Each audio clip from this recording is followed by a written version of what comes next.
Hello, this is Gary again, and this is section 1.2, the graph of a function. This is the overview of this one, and I believe we have around 4 videos in this section. I think I misplaced my paper, but that's okay. I think we have like 4 videos or so, give or take 1 or 2.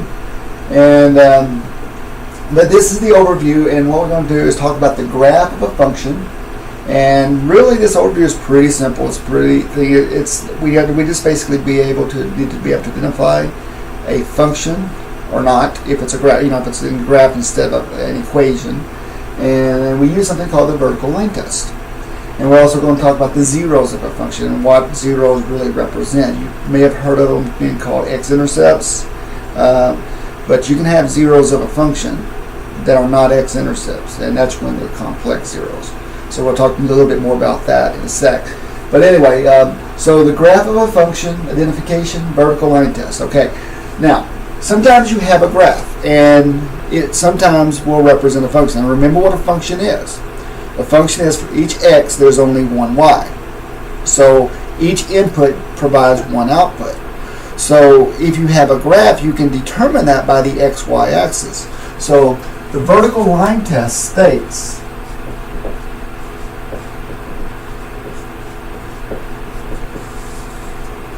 a graph represents a function for each vertical line drawn over its domain, comma, it intersects the graph at most one point. So let me give you one that is obviously not a function. Okay? If you have a circle.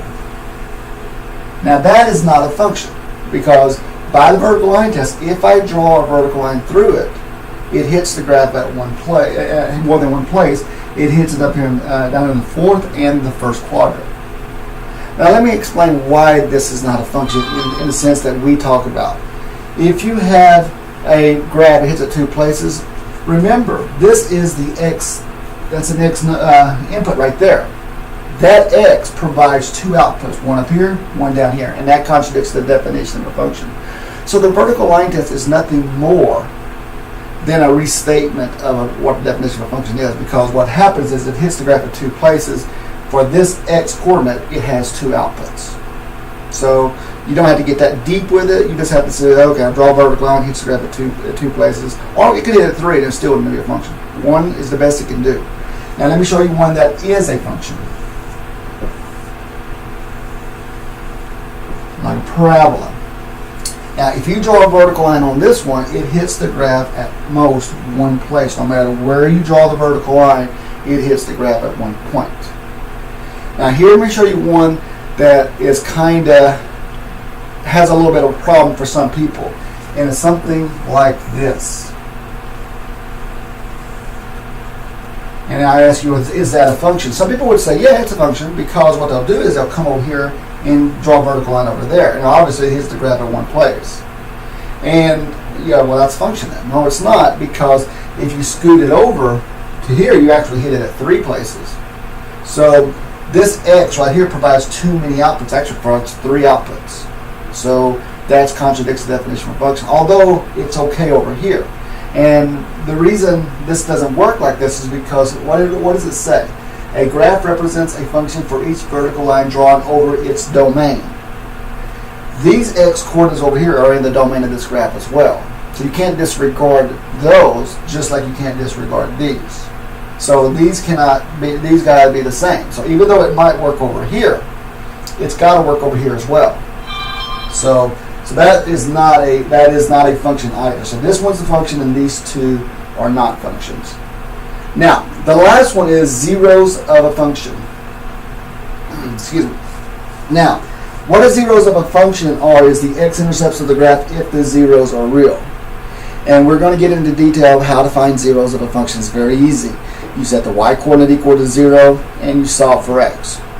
You solve for x by either by factoring or just just moving terms over to the other side, just depending on what kind of equation you have. However, in the process of trying to solve for x, if you have to use something like the quadratic formula and you end up with 2 plus 3i and 2 minus 3i, those are zeros. They're not x-intercepts, but they're zeros. Those two numbers that are complex make it zeros. They don't show up on the x-axis. If the number is real, like 4 or negative 2, then the graph will cross at the x-axis at negative 2 and 4. So your zeros are x-intercepts, provided those zeros are real. If they are complex, they're something else. And they actually make something on the graph that we don't talk about in this course. But the complex zeros actually do something to the graph, and that's something in calculus, and so we don't have to worry about that here.